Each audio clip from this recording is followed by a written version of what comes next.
And my family and I are immigrants. So we immigrated to the US when I was 5 years old. We settled down in Louisville, Kentucky, and that's where I grew up. That's really where I consider like home.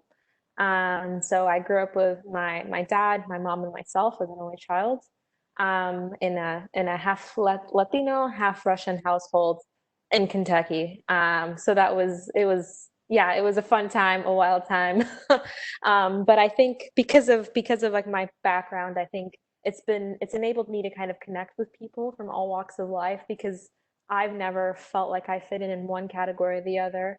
Like when I went to Russia, I didn't look Russian. When I was hanging out with my cousins and my Cuban cousins, they were like, "You speak Spanish weird." So, I've always kind of had to navigate like different worlds, and kind of because of that is why I decided to study international studies when I went to college. I was really lucky enough to be able to attend the University of Pennsylvania, a wonderful school, where I double majored in economics and international studies. Um, why did I choose economics? Honestly, kind of a little bit luck of the draw and a little bit of prior experience. When I was in high school, I was part of a really cool program that allowed me to take a college class when I was a senior, and I picked macroeconomics. It was one of the few classes available to us, and I just remember like from that first class just falling in love with it. And so when it came time to declare to pick a major, it was really easy for me to pick that. And so that's kind of how that kicked off my whole entire career in finance, as Norma so nicely uh, uh, just described. So I spent a couple of years living out in the Bay Area in San Francisco, if anyone's from there. Love California. And I worked at Netflix doing financial planning. And then I moved over to the East Coast, to New York City, where I worked at an energy investment fund before going back to business school to get my MBA. And now I work at Vanguard, doing kind of strategic project management over there. So that's uh, that's been kind of my journey. Great. Thank you for sharing. So let's go back a little bit. And when you were young, what did you used to tell people that you were going to do when you grew up? Yeah, I have like the most vivid recollection of this ever. I could even like tell you probably what day it was.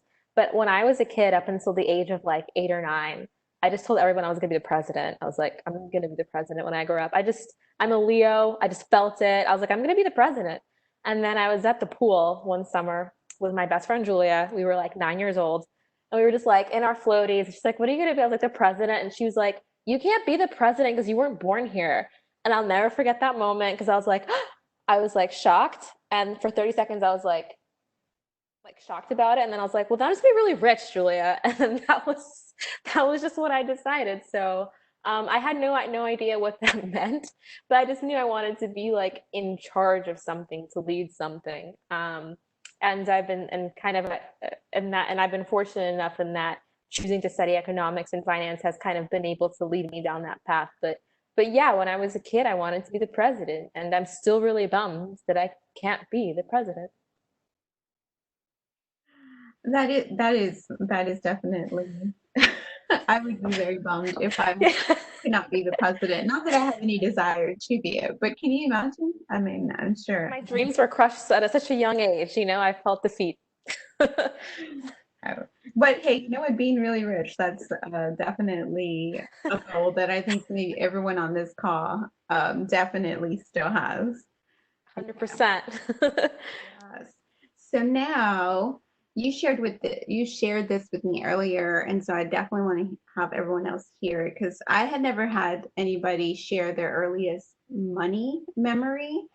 And it made me think about like my own, like, so what's my earliest money memory? And I actually can't even think of it. So I will have to think about it. Maybe by the end of this, I will remember what my earliest money memory was. But if you can share that with us, I thought that was really, really neat. Yeah, so as I mentioned, my parents were immigrants, and when we moved to the US, it was definitely like, as I'm sure, it's not a unique story. It was very difficult for us. I was a kid at the time, so I just went to school and I carried my little lunchbox. But I know my parents were hustling very hard to make sure that I could get the best out of my life, and saving aside for my college and things like that. And so when we moved to Kentucky, because I'm an only child. Like my parents never had babysitters, so like my like spring break was never fun for me because spring break was always like going to the IRS office and helping my dad file his taxes because he's like, "You're coming with me. We're not paying for a babysitter." So I would always accompany him wherever he had to go. And I remember one time we were going to the bank. My dad is one of those people who just like he still loves going to the bank in person to just like deposit checks, withdraw things. But I was probably like in middle school. And I remember he walks really fast, and I was like, "Dad, wait for me, Dad."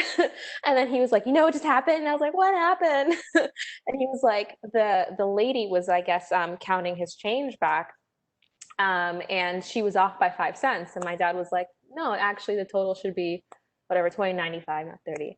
And then the teller told him, "Oh, it's close enough." And my dad was like, "Can you believe she said that? It is not close enough." He was like, "Math is math. Numbers are final. There's only one correct answer." And I don't know why, but that's always been a memory that really stuck with me because I really think that like finance, it's just math. It's a number. It's not a nebula. It's not like a horoscope, right? Like it is or it isn't. That's the total that you have. And so from a very early age, I knew to conceptualize that like money is a tangible thing, and you can always keep track of it. And so that's kind of that's been my earliest relationship to that's my earliest memory of money, and it's also kind of shaped me in that I'm very I think like I can be pretty lazy when it comes to some things, but when it comes to like checking my bank account, I think I'm pretty precise because I'm like, no, this is the check, this is the amount, and so if it's not the amount, you understand why. Yeah, exactly. Just like you said, that's super powerful. If that was implanted in you so young, the importance of being very accurate with money. So I'm sure all of us have something that we are so like, no, it's this way. And this, it could be something like cleaning the house or, for myself, it was definitely with school. Like, that was my goal and very determined. And so thank you for sharing that. And we will go ahead and get started with the portion that everyone's probably super excited to hear about the different, your take on how to have a better relationship with money. Yeah, absolutely happy to. So should we get started with the question, or should you want me to go through the tips first? We'll get started with the tips first and then go with the questions afterwards, the pre-submitted. And if you have a question for her, you can also put that in the chat and we'll make sure to touch on those as well. Awesome. Cool. So yeah, so um, I'm a kind of person who like I like rules, but I don't like them to define me. So when I was coming up with these tips on how to have a better relationship with money, I wanted it to be more like a set of like frameworks that you guys can think about rather than just being like I need to put X in my emergency savings account or Y into my 401k. I think there's plenty of that kind of information that's already out there on the internet, and I think and on TV in general. And I actually think it kind of gives people more anxiety than anything else. Because you start to feel like, oh, but so and so told me I need to put this much, and if I'm not putting in that much, then I'm failing. And like I think it starts breeding like a kind of like a toxic relationship to your finances that it's not good to have, because spending money is easy, but earning money is hard. So don't make it any harder. So as a result, I kind of came up with these guidelines to kind of help you think about managing your finances. And the first tip I would say is that you're not dumb. Like finance is kind of tricky. It's kind of hard. Like if it were easy, we would really truly all have like perfect credit scores. We would all have the exact same house and like we'd all make the same perfect decisions. But that's not how it works, and that's also not how life works. Life comes at you fast, as Ferris Bueller likes to say. And so just because something is confusing to you or you might find yourself in a tough spot doesn't make you less than, or it doesn't make you like incompetent. Absolutely not. It's just a fact of life. And also finance is like constantly evolving. Just even having seen, having lived in different countries, people's relationship with money, like in Russia versus in the US, my parents' relationship with money as immigrants and as being really frugal people versus my friends who I saw like in high school and just how they spent on things. It's very unique. So my first reminder is that you're not dumb. You're not absolutely not dumb. And if something doesn't make sense to you, don't berate yourself. try, look for answers. I'm always Googling things. I'm happy to share maybe at the end, like a list of resources, financial resources that I found helpful that I could turn to. Um, and also just because people like, especially women and men, I feel like men are very like, they love to just, they sound so authoritative, but they're usually just wrong. Um, and so just because someone sounds really authoritative, like doesn't make them right. So I'm a fan of fact checking any statement that you hear. And especially, like I said, with these days with like the internet, like you can really find answers for so many things. So that's number one, is if you're not dumb. And the second one is don't be so hard on yourself. As I was preparing for this webinar, I was really thinking, like, it came to me that like financial discipline is a lot like dieting in some ways, where you can get like really hung up on like a goal weight or a goal number. And if you eat an ice cream, you're like, oh my God, my diet. No, like you're not just gonna like balloon overnight because of one ice cream cone, right?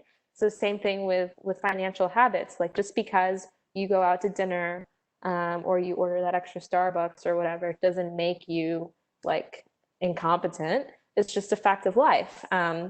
So I would also say like don't like when you're thinking about budgeting and financial planning, don't be so hard on yourself. I think the example I use here, like yeah, an extra Starbucks is okay. An extra Louis bag, we want you to talk about that. We want you to consider if that's really necessary or not. But in general, like it's more like it's a road and you can veer off of it, but as long as you have like a plan, you'll be fine. My third tip is to like customize your approach. We're going to talk about this a little bit in the Q&A section, but I saw a lot of the themes were like what's the rule? Like how much should I have in my savings? How much should I have in your 401k? And I actually I wrote a recent blog post about this, and the example that I would provide is if you go to your doctor and you tell your doctor, hey, I have a headache, and they like diagnose you with a tumor, wouldn't you'd be like, wait a minute, what? Like, how do you know? You don't know you don't know my previous medical condition. You don't know anything about me. You just told me I have a tumor. And that's kind of how I feel when people ask kind of like, how much should I, like you need to take into account like your entire financial health, your entire financial picture, and kind of like a profile of who you are to determine what the best steps are for you. Everything from your age, your dependence, do you need to support a family? Are you supporting your parents? Are you planning to go to school? Your cost of living? Do you see how there's like a lot of different factors here? So I really encourage you to like customize your approach and to think about all those other factors, because the financial advice you would give someone in New York City wouldn't necessarily apply to get someone who lives in Kentucky, right? It's a little bit different. There's obviously the general principles like yes, savings, try to lower your credit card debt, things like that, but really try to customize your approach and start digging into like who you are, like what are your financial needs for you, and not in terms of, and start thinking more about that and less about what's the right number. Because once you know yourself, then you'll find those right numbers. Fourth, opportunity costs.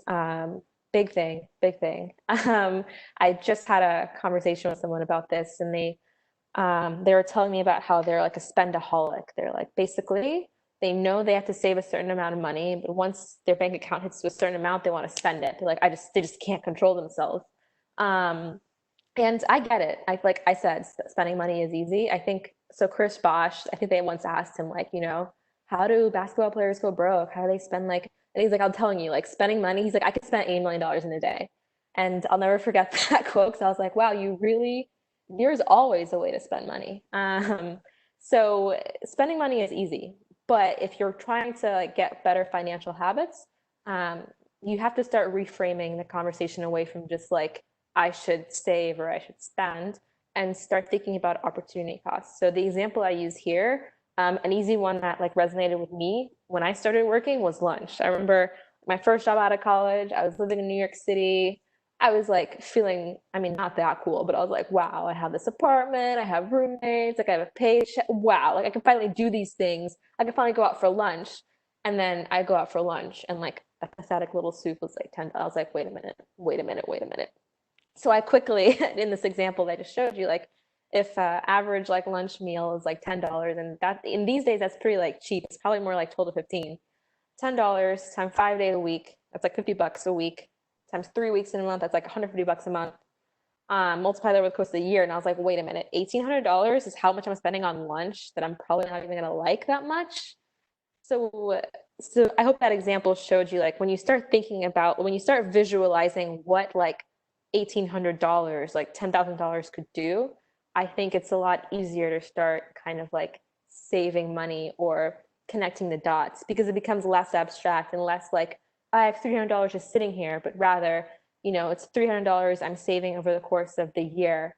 And that could be enough to get like, I don't know, buy a new car. It could be enough to put aside for my MBA that I'm planning to get, right?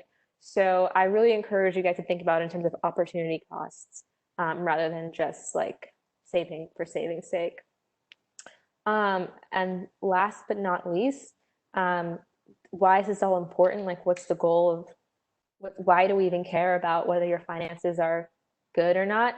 It's because financial independence really is empowerment. I'm not gonna, this is not my area of like expertise, but there's plenty of studies that show that like, especially for women in domestic violence situations, that's one of the first things that gets taken away from them is their financial independence. They don't have bank accounts, right? So for you, when you take control over your money, you're taking control of your power. And that's something that no one can take away from you. Trust and believe. And so when you find yourself in like sticky situations, when you find yourself facing like a medical bill or even just, I don't know, like if you're arguing with someone but you have a place to stay because that rent is in your name and that is your lease and you're paying it with your money, that's powerful. And so that is something that I don't know if you could tell already by my personality, like I'm very much like I need to be in control. So this whole idea of like my financial knowledge is equal to my empowerment, and the more I know about my money, the more empowered I am to make good decisions is really important to me. And I hope that it's something that you take away with you as well. Because it's not just about, oh, I gotta like make a budget so I don't spend money. It's about like I'm making this budget so that I have enough savings so that if we're in coronavirus recession right now, so if the economy tanks, I know with the money that I earned, I can supply for myself, for my family, for anyone that relies on me. And I think that's an extremely powerful thing to have. Thank you. These are such great tips. I mean, and I like see them, and then I was thinking about myself and different things, and then I could also see like this totally relates to your career as well. Especially like opportunity costs. Oh my goodness. My first lesson in that was, oh man, I think I was like 25, and I was like, okay, let me see where my money is going. I didn't think I was making that much money, but in like one week, I did spend like $150 in fast food, and it was like, whoa, like how did I even eat this much food? Right? Yeah, and this was like 10 years ago. So who knows what that would be, but definitely something that I will personally be using because I know we do this at home. And, when you are single, you're like, $10. But when you have a family, that $10 fast food meal is like $40. And Right. the more little mouths that you have to feed, again, it's just like so. Which reminds me, right? We called a Chinese food place and I'm like, yeah, I'm gonna have this and this, this and this, right? And she's like, it's gonna be $80. I was like, $80 for one meal. I was like, wait, how much? Like, wait, what can I take off? And we brought it back down to $40, but really, like, I mean, it's just that simple. And we're a family of five, but one's a baby, right? So it's only four of us eating. So it's still a lot. It's $10 a meal, but if you're doing that multiple times in a week or a month, like that adds up. Trust Yeah. me, especially that first month of COVID, we're like, oh, we're gonna save so much money. We spent like $1,000 on groceries. Like, how did our food budget double in that time? But it's just about, like you said, opportunity cost. Like that $1,000 could have been a whole other. That could have been a MacBook, guys, for me. Yeah, exactly. And do you need like $1,080? You know how much damage I could do with $80 at TJ Maxx? I can go ham. So like it's all about everyone has their own way to spend it, for sure. Yes. So thanks. I really appreciate that opportunity, cost. It'll be something. I'm gonna post these up everywhere so I can remind myself. And you guys, I will email this to you all so that way you guys can also keep these tips because I think if they're fresh in our minds, we're more likely to remember these. Like we know these things and then they go by the wayside when you're like tired, hungry, you're like, I don't want to cook. But if you have a reminder, like that $50 or that $10 or 20, 30, whatever, in a couple of months, it would be something way more. I really love the financial independence empowerment tip because it's definitely true. And I think for women, we aren't always told this. We aren't always told, like, make sure you have your own money, your own savings. When I bought my house, this is my house. I had it before I met my husband. And um, my dad asked me, like, is the house in your name? And he had never talked to me about anything in finances or anything. And I'm like, yeah. And then he's like, good girl. And it's so funny that he said that because he never really said, like, make sure, you have your money or any of those things. I think, when it comes to men, it somehow that gets translated to them and it doesn't to us. And I say that because my brother, he saved his money and got a car cash, $15,000, just like because he wanted some sports car. And my brother makes less money than I do. And it's like, what? Like, how does this get translated? And so, for us ladies, just remember, we can be just like them and even better because we're better. We actually We know we're do. better. Yeah, I think the Wall Street Journal did a survey about like asset managers, and I think like asset management firms or investment management firms who have women in leadership roles tend to actually outperform the market, like and outperform peers. So truly, like we're gifted, we can do this. But I think that's a great example that you shared. Like I remember, even in my family, my dad is the person who's in charge of the finances, and as my parents are approaching retirement, my mom's suddenly asking me like, what does this mean and what does that mean? And I'm an only child, so and my dad was always like, you're balancing your you're gonna learn all these things. So he never had this idea that men have to be the head of the household, but that was still like what I saw. And now I'm happy that my dad like taught me those things and instilled those things to me early because when I do reach the age of retirement or anything that happens now, I feel like I don't have to go ask like a man to tell me how to do it. I just do it. Yeah, yeah, definitely. That's definitely something too. If you guys have if you have kids or in the future when you have kids, definitely something to share with your children. That's something that we do. We do our budget, we talk about it freely. It's important that, we teach them at a young age because, you know, later then they'll be in the same situation that we were potentially if you were in a bad situation afterwards, if money wasn't talked about or maybe there was just a lot of fighting at home about, then that's how you feel. Like whatever relationship that you saw your family or potentially your friends, that's the type of relationship that you probably have. But once you start working through it, it can help and it can improve. So I'm going to now go over some of the questions that were asked. If you have another question or anything else, guys, just feel free to put it into the chat. And I'm going to grab the questions here so that way I can read them. So one of the questions says, if an individual does not have a 401k or retirement plan, what should they start doing or how to start saving? Yeah, that's a good question. And it's the answer that's going to be the shortest. And I apologize for that. But like I said, my goal is to really, you can think about me as like your gateway drug to personal finance. So I'm going to open the door for you, and it's up to you to kind of take those next steps. But if you don't have like an employer sponsored 401k, there are many options, other options that are available to you. There's IRAs, for example, and other types of savings accounts and methods. And just in Googling this topic, I came across a really great research page from Dave Ramsey. I don't know if you guys are familiar with him. I don't really believe in like finance gurus, but I think Dave Ramsey is one of the better ones. So I would encourage you to just check out his page on this because I think he goes into like much more specifics than I could be able to like tell you about like this tax implications of each one. But the short answer to your question, to that question, is there are ways to save, even if it's not with your 401k.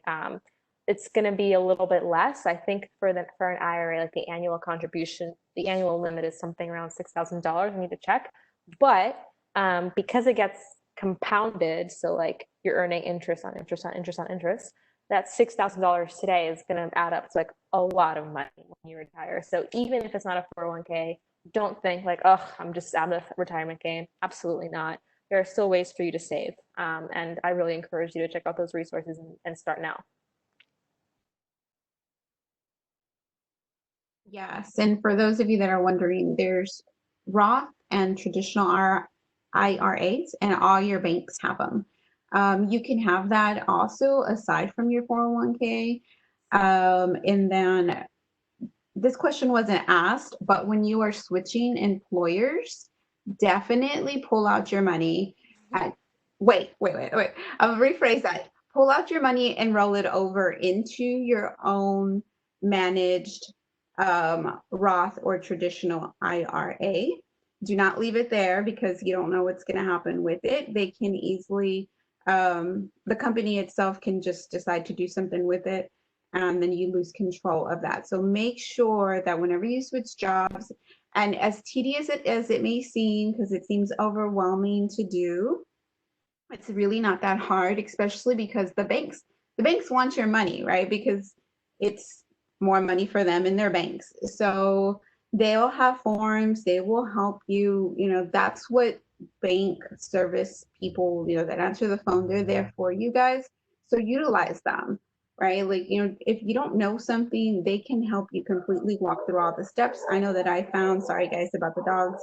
I know that I found it super easy. It was a super form, and I mean, they take care of it. They make sure there's no tax responsibilities, because remember, if you take it out, you have 30 days to roll that over, and if you don't do that, you will have a tax liability, and it's like half the money that whatever was in there, if not more than that. So it's really not worth it to try to take that money out, because you get taxed twice on it.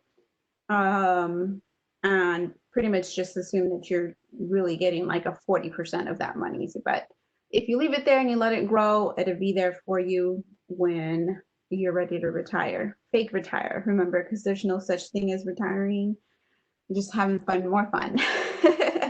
There's only one minor correction I'd make. Like, I do totally support rolling over as you switch employers, rolling over into an IRA. That's something I've done. But your 401k, like, it's yours forever because that's money you've contributed to it. So there's no, like, you can leave it with the employer plan once you leave your employer, but basically it just kind of creates another account for you to manage separately. They can't take it away from you because the 401k is yours. But I totally agree that, like, in terms of administrative costs and like your time management, it's a lot easier to have them all in one. Mm-hmm. Yeah. All right.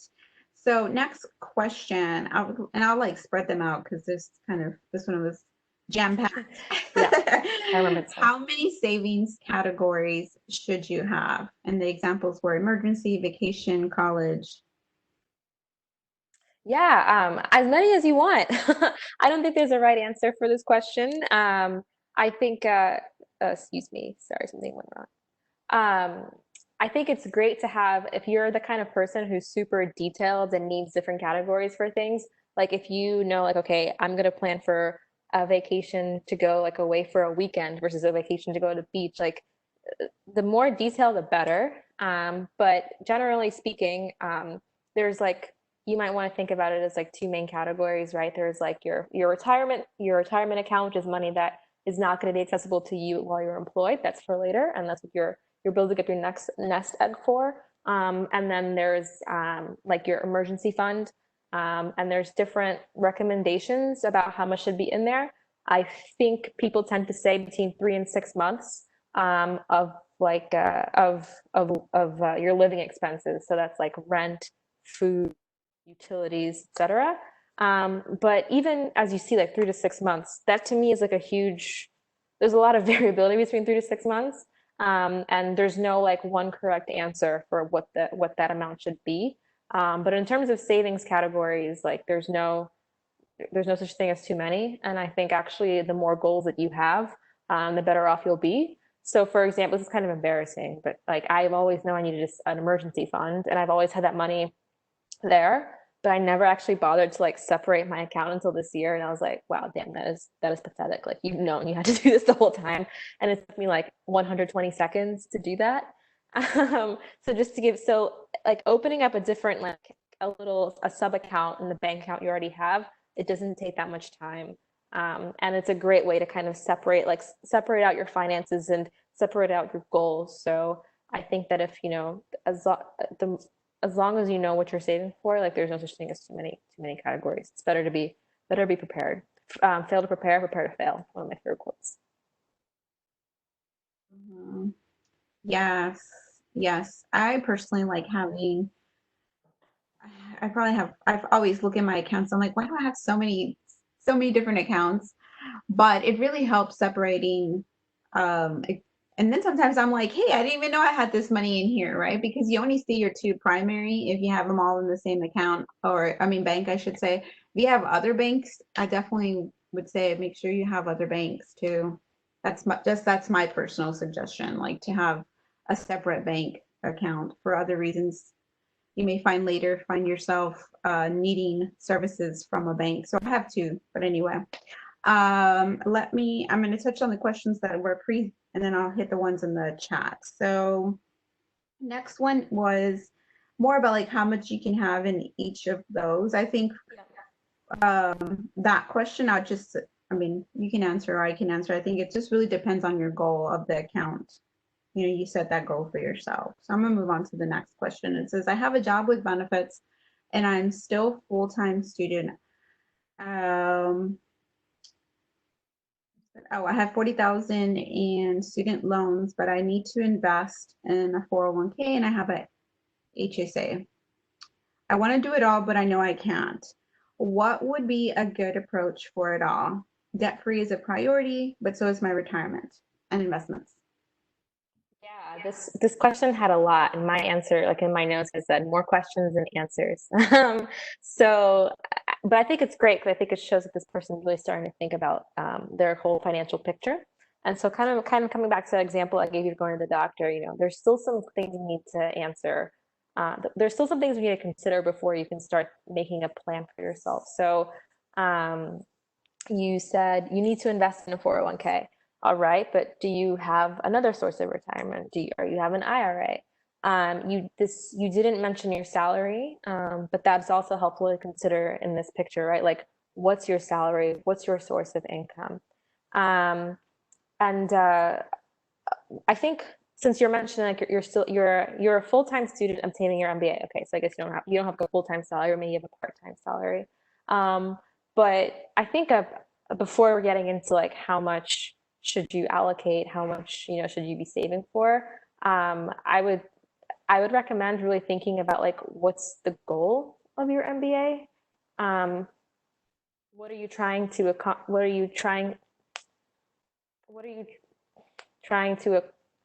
hold? I'm sorry, one second. Sorry guys, bear with me. I just need to go on pause.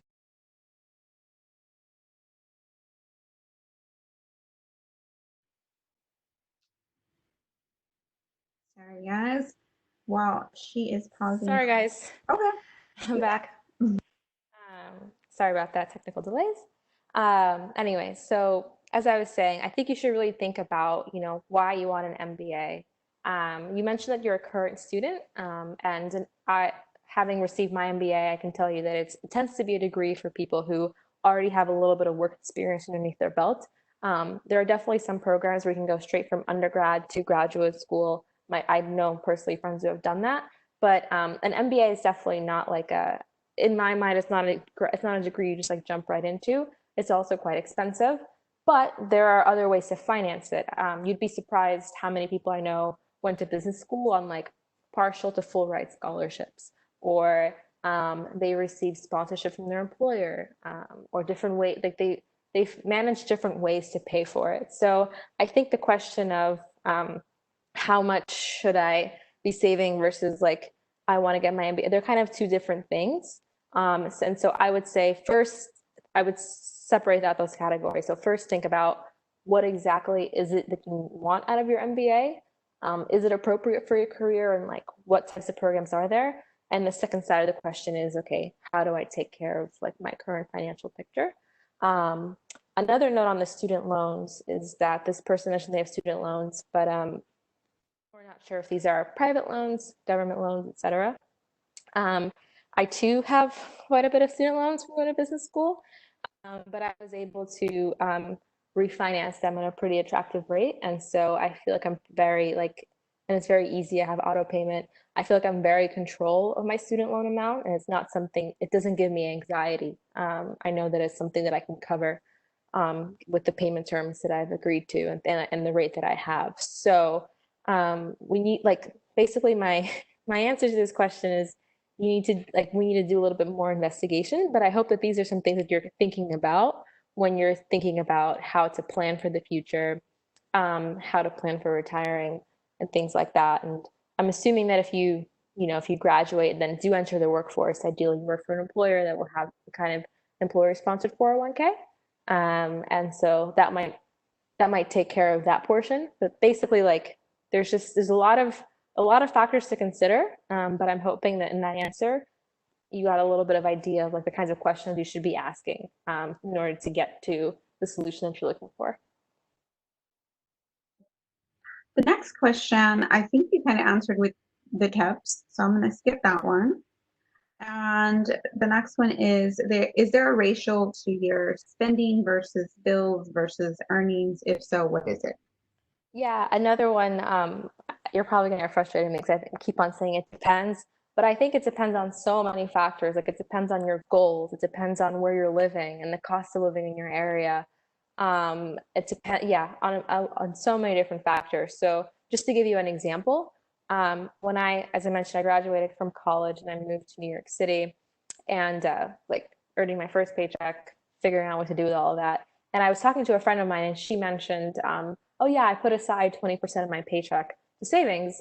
And I'd never like no one ever told me like how much I should put into save. I don't know. I just knew pay off my credit card in full every month and don't worry about it. So I was like, huh, 20%. And then I calculated how much that would be, and then like over the course of that month, I put that aside, and I was like, wait a minute, like that's way too little actually for me and for how much I was spending. I was like, my bank account just, this is gonna sound like crazy, but I was like, that's way too much. I'm not saving enough. I feel like I could save more. So the reason I gave you that example is to illustrate that for one person, that could like 20% could be a great goal. For another person, it might be a challenge. And for another person, it could be like not enough at all. And also this, when you consider that New York City is an extremely high cost of living area where like easily half of your paycheck can go towards rent, like I'd be very hard pressed to tell you put this much into your savings or not. But I will give you a couple of maybe like guidelines or things to consider when you're thinking about how much you can afford to set aside for savings. Um, so for example, like currently my spending is super low. I'm quarantining with my parents, like I have no shame. And so my expenses have gone way down. My credit card bills have gone way down. And so I've found that I have a lot more like capacity. I have a lot more in my bank account than I typically do. And I've already maxed out my 401k contribution for because I'm auto enrolled to that through my employer. So I don't have credit card debt. I maxed out my 401k. So what I decided to do is allocate, like I already pay a certain amount for my student loan each month. And I decided to contribute a little bit more. So to help me kind of pay off my loan faster, because I figured, well, I have the capacity now. I have enough in saving. I'm still saving, but I can also kind of like chisel away at that. So that for me is something that makes sense because I have the capacity for it. I don't have any other major purchases that I'm saving for. Or if I am saving for it, I feel like I'm on the right track. For example, buying a home or something like that. So that's just to give you an idea of how I thought about a recent like financial situation where I had to readjust. Another good habit that I would encourage you guys to start doing if you haven't already is to just journal or write down like what you spend money on and keep track of it, even just for a week. The first time and now there's so many apps that do this for you, like you don't even have to write anything down. You can just like link your bank account. But I'm still an old school person and I like writing things down. But the first time that I did this, I was studying abroad in Germany. And I just remember being like, I'm literally in a foreign country. I feel like I'm on a different planet. I need to know how much things cost because I have no idea. So I just started writing down like how much it costs to go to the grocery store, how much it costs to take the train, things like that. And just seeing, like looking at that list at the end of the week, I was like, wow, so this is kind of how much it should cost me for what I want to do. So I think making a list or just keeping track of what your expenses are for a week, and don't try to like don't even think about it in terms of I'm budgeting. Just write down like just if you're gonna have your cappuccino, but just write it down. And then that way you can have like a picture over the course of the week, maybe even the course of the month, and you can say, okay, in the month, like I have utilities, I have rent, I have gas, things like that. But those are things that you can't like they are what they are. You use your car, you drive, you take the train, that is what it is. But you're going to notice another category of just like things like TJ Maxx trips or eating out or just like getting your nails done. And I would encourage you to pay attention to those categories that are not necessarily like essentials, and see how like and see whether there's room in there to maybe take one out or keep it there. Do you feel comfortable with it? So instead of telling you like put X amount into your savings and this amount, da da da, I would encourage you to just maybe tune into what you are saving money on and how you're feeling. Because if you start noticing a pattern of say like, hey, I spend like $100 every month on, I don't know, like going to like my mom like loves Goodwill, for example. So she's like always buying like cute things at Goodwill. If you start noticing a pattern like that, you're like, like, do I really need that? Or is that something that could I cut this out and like not suffer too much in my life? That would be kind of like my advice and how I would approach that question rather than X percentage to savings. Great, thank you. I really like that too. So the next question that we have in the chat is for savings for a child college fund, would a savings account or 529 plan be the best? Kalia, that is a wonderful question. Unfortunately, it's not one that I'm super knowledgeable about. I'm literally Googling it as we speak, because I'm invested in finding the right solution for you. But all I can tell you is that a 529 isn't the same as a traditional savings account. I know they're a little bit different. I'm not sure. I'm not going to speak to the details of it because I'm not going to like lie to you. But I think that's a good question to consider, and I'd be happy to connect with you like offline separately, to maybe discuss it together because I don't want to misspeak or give you like the wrong advice on that one. From my personal knowledge on the 529 versus the savings versus an ESA, which is a whole other type of education savings account, a lot of the 529 and the ESA, I believe that they are tied to the child. And what the risk there is, what if your child decides they don't want to go to college? I see. That's the risk that you're taking because you can transfer it from one child to another child, and I think even might be to yourself, but you just got to read the details between the 529 and the ESA. For myself, I currently do not have a fund for my children, and I think part of that is because of that like tie that it has to that.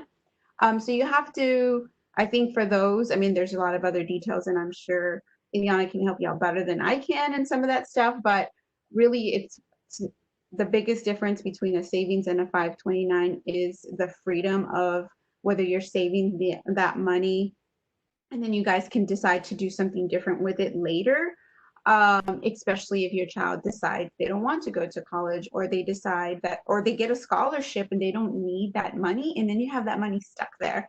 And then it goes back to you are having to incur fees that you wouldn't have had you done it in a savings or another type of mutual fund. So that's just my own personal knowledge and research on that.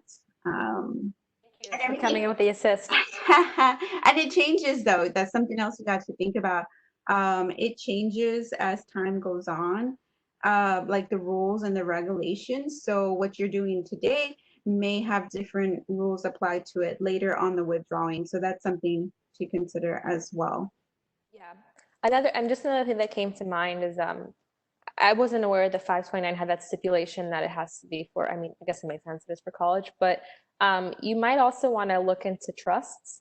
When I first learned about that, I was like, that's a rich people thing. It's not. Like anyone can anyone can open a trust, and you can attach whatever stipulation you want to the trust. So it doesn't necessarily have to be for college. It could just be, you can say like it's for my child to use when they reach X years of age, or when they, so that's just another thing you might want to consider when it comes to saving for your child's like future tuition.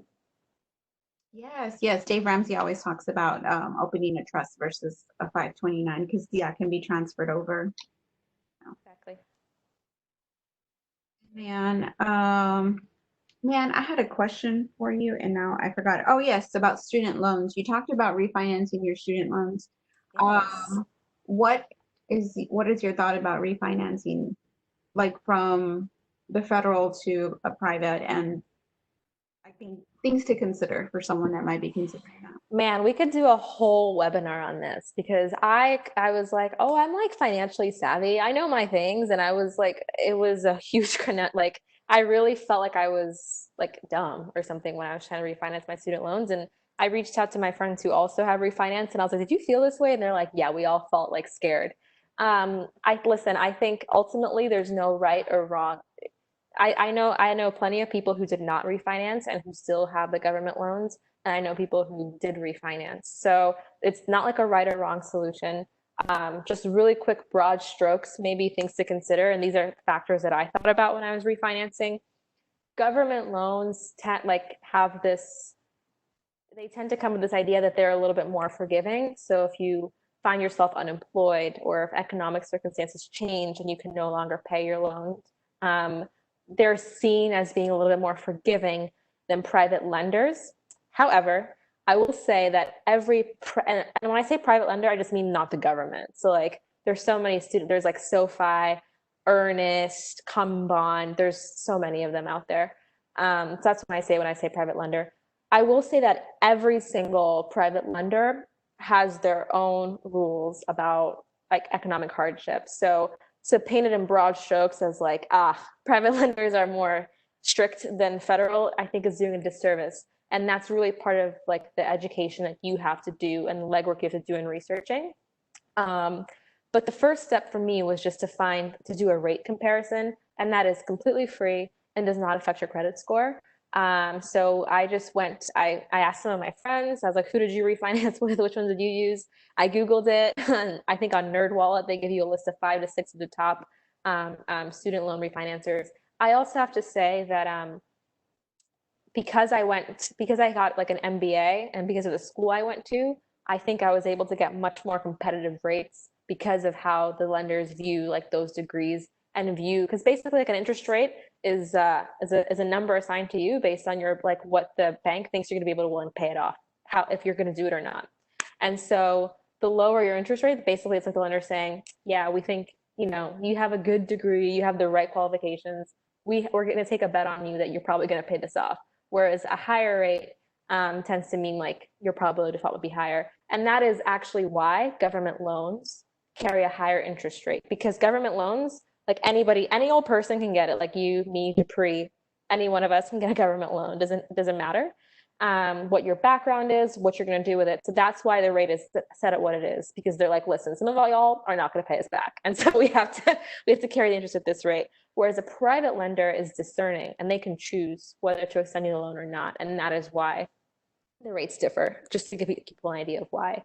Anyways, going back to what I did, I put in my my job, my salary, my education experience, and I literally just mapped. I put a little Excel spreadsheet together of like, here's the different loan providers, here's the terms, and then it helped me to keep an Excel spreadsheet, because for example, like if the terms were less than 5 years, one might come out on top. But once the terms started going like pay out like 6 years and beyond, another lender came out on top, had a better rate. So it really helped me to kind of see the differences. Um, and I made my decision from there. It was a really big step because I had this idea that like, I was like, oh, government loans are so much nicer to you if something happens to me. But it's just, in everything, there's like risk and reward. There's a trade-off, and you're never going to know. But I felt confident that if I were to like become unemployed, that I would still be able to pay my loan, And that's also like why I chose the repayment timeline that I did, because I felt like it was a monthly amount that I would be comfortable with no matter my circumstance. And as I pointed out earlier, I've been able to contribute more now that I find myself in times when like I'm saving a lot of money. So for me, it's been good. But yeah, student loans, so much to consider. I think I spent so much, and I'm very like meticulous. I had to like write down everything and call them and things like that. But I will say that when I was actually like researching like the economic hardships terms, I I didn't find that they were that much more like severe than what the federal loans. Most private lenders will offer you like 2 months, or they have different standards. But also on the federal side, like don't think that just because it's the government, they're going to be nicer to you. Like they'll be like, oh yeah, don't pay your loan, but in 10 years, we're going to come for your firstborn child. Not really, but you know what I'm saying? Like there's a, like, just because they allow it doesn't mean it's going to be an easy for you thing to do. So when I thought about it like that, I was like, okay, if both of them are going to screw me, if something happens to me, I'd rather be paying less interest now on like the same amount of money that I owe. And so that's kind of how I made my refinancing decision. But like I said, we could cover like a whole hour long topic on refinancing. I think it's like psychological more than anything else. It's just like this feeling. And I kept thinking, I'm like, I misread a term and they're gonna have, I need to give them my kidney because I didn't write this down. And it's like, no, like I was fine. Like I signed the right papers, it was fine. But it's a very big and it's a lot of money. So it's kind of a very it could feel very stressful. But once I did it, now I'm happy with my decision. God, thanks for sharing. I actually had not ever really considered it. And now I'm thinking like, oh my gosh, why haven't I considered it before? Because we personally for myself, my highest interest rate is 6 point something 8% or something, which is a lot of money when it's a lot of money. Yeah. And I didn't notice until recently. I was working on paying off my student loans. And then I stopped doing the extra money because I wasn't able to do the extra money anymore. And now all that extra money that I just paid, I just owe them again in interest. And that's so painful to see that in just 1 year, that extra $1,000 that I did, it just got eaten up. But if I decide to refinance and I can just do the same payment, like I don't know why this didn't make sense before. So I appreciate that because it makes so much more sense now. It's like a car payment at this time. Like, and you're gonna pay it off, and instead of paying, 3 or 10 times the amount. Does anybody have any other questions? It's 3 o'clock. I'm so proud of us for keeping on time, and hopefully you guys found this information very useful. If you guys are interested in us hosting another webinar on a specific topic like student loans or anything else, let us know. That's really nice. Are definitely open to that. If you have any questions that maybe you wanted to ask but didn't want to ask here, you can email me. You can follow her on her Instagram or on her blog. Her blog is all about that. Did you want to talk a little bit about your blog and the reason you started it? I know we didn't even talk about that. I'm I'll let such you guys go. I'm the worst. I just was thinking about it. I was like, Alana, you need to plug yourself. You need to like get better at this. Yeah, so my blog is Bear in the Bull. It's called Bear in the Bull because it reflects it like when a market is going really well or when the market is hot, we say it's a bull market, like rawr. And when the market is like shit, like it is right now, we call it a bear market. So that's why I call my blog Bear in the Bull. Because the goal of it is to really offer financial education and resources no matter what the market cycle is. And so something that I recently started because I had a lot of friends, a lot of friends just coming to me and asking me different questions. And my friends were all like super intelligent, super educated, but were like, they felt dumb. Like I felt like they felt dumb for asking these questions. And that's why the first tip I have is like, don't feel dumb because you're not. But I realized that there's this kind of like, people are kind of scared or they feel silly asking these questions and I didn't want them to be. So I try to take like a pretty lighthearted tone in how I write about these topics. I use a lot of like animations and things like that because I really wanted to be like it's like your friend talking to you like about these different topics. And so really appreciate if you could read the articles, subscribe, comment. I'm always looking for new content to write about. I love writing. I love about anything. So just I'd love to hear your feedback. And if there's any ideas for things that you want to see written or resources that can be helpful, please share. And yeah, follow me on Instagram. Thanks for giving me the opportunity to plug myself. Appreciate it. Yes, yeah, definitely. So thanks, guys. Y'all enjoy the rest of your Saturday. And like I said, you can reach out to her or to me if you guys have any other questions. Thank you for joining us. Thanks, guys. Have a great afternoon. Bye.